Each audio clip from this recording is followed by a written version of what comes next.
Hello everyone and welcome back to this channel. Today I'm going to walk you through how to manage sensitive content filters on Discord. So to manage sensitive content filters on Discord, from your home menu, tap on the profile icon at the bottom, tap on the gear icon at the top, then tap on content on social, and then tap on sensitive content filter. This is it at the top here.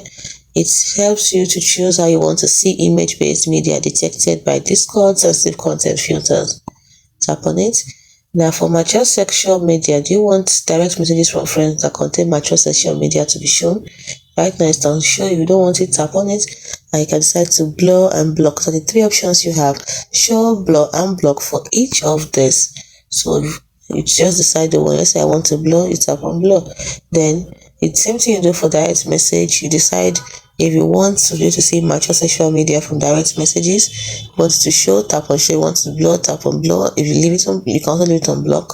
Same thing for messages in server channels. You can decide to show them or blur them. So it will help you detect image-based media that may contain sexually explicit or suggestive material involving adults.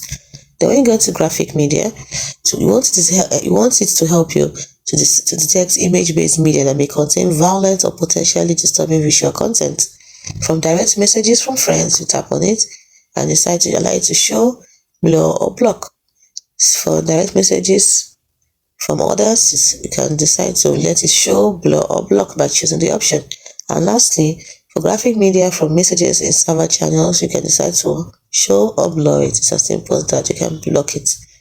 So once you're through, that is it. You have been able to manage the sensitive content filters on your Discord. Hope you found this video helpful.